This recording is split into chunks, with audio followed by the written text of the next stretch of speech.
எங்க பார்த்தாலும் கஞ்சா, cocaine, heroin, சந்துகடை, சாராயம், பெண்கள் பாலியல் வன்கொடுமைகள், சமூக அநீதிகள், இதுதான் உங்களுக்கு கிடைத்தது. ஆக சிந்தியுங்கள். மீண்டும் திமுக வந்தால், வரப்போறது கிடையாது, வந்தால் உங்கள் பிள்ளைகள், உங்கள் பேரப்பிள்ளைகளுடைய நிலையை நீங்கள் எண்ணுங்கள். இன்னொரு உதாரணம் நான் சொல்றேன். சென்னையில் நடக்குது நம்ம கூட்டம்.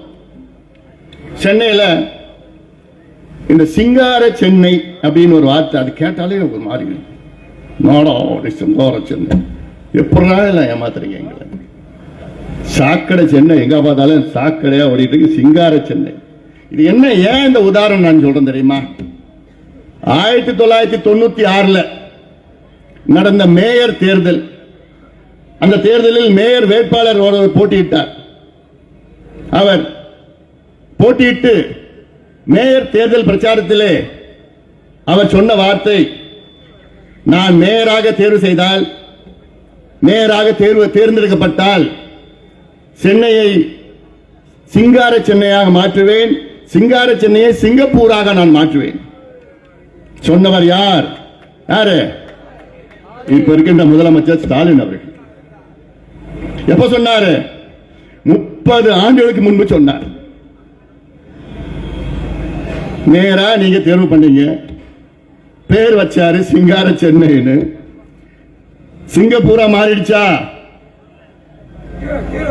சிங்கப்பூரா மாறிடுச்சா?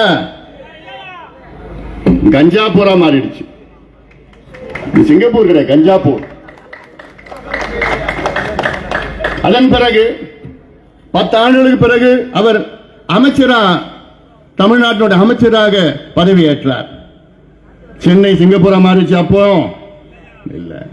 அதன் பிறகு 25 ஆண்டுகளுக்கு பிறகு தமிழ்நாட்டின் முதலமைச்சராக பதவியேற்றார். ஏற்று 4.5 ஆண்டுகள் ஆகிறது.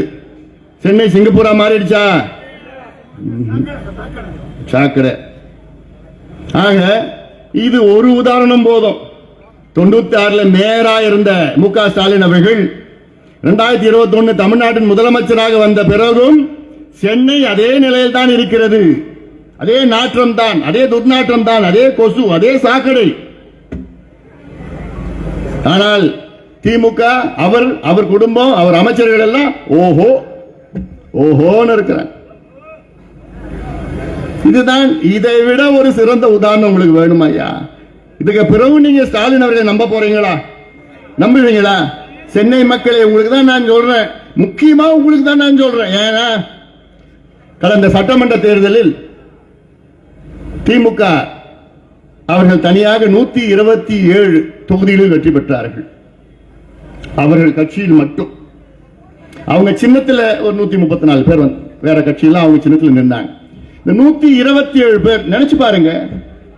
நீங்க சென்னை மக்கள், நீங்க திமுகவுக்கு சென்னை மற்றும் சென்னை புறநகர் பகுதிகளில் 22 சட்டமன்ற தொகுதிகளில் 22 நீங்க திமுக கொடுத்தீங்க. எவ்வளவு பெரிய தப்பு பண்ணீங்க நீங்க? 22 out of 22. நீங்க அதுல ஒரு பாதி தொகுதி கொடுக்கலனா இன்னைக்கு திமுக ஆட்சியில் இருக்காது.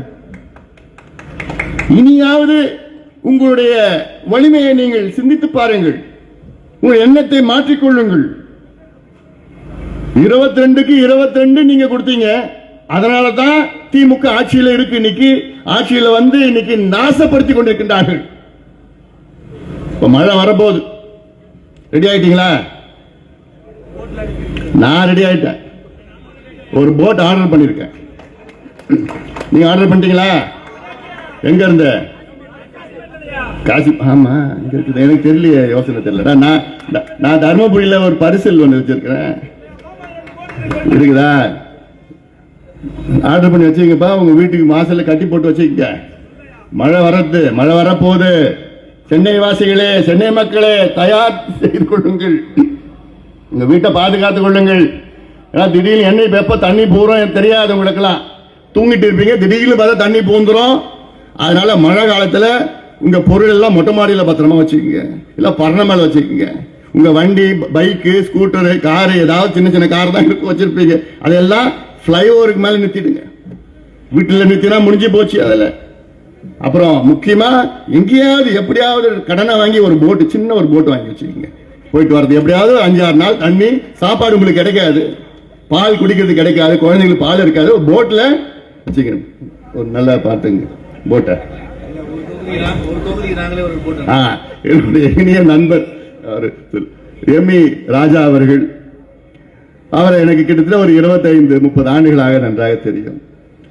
நானும் அவரும் பல போராட்டங்களில் கலந்திருக்கின்றோம், பல சமூக நீதி போராட்டங்களில் கலந்திருக்கின்றோம்.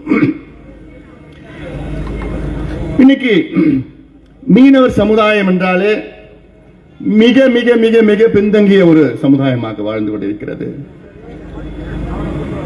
அவர்கள் பெரும்பான்மையாக கடல் ஓரத்தில் இங்க கும்மிடிப்பூண்டி அந்த பகுதியில் இருந்து கிட்டத்தட்ட தமிழ்நாட்டில் சொன்ன கன்னியாகுமரி வரைக்கும் இப்ப உள்நாட்டு மீனவர்கள் இருக்கின்றார்கள். இப்படி எல்லாம்.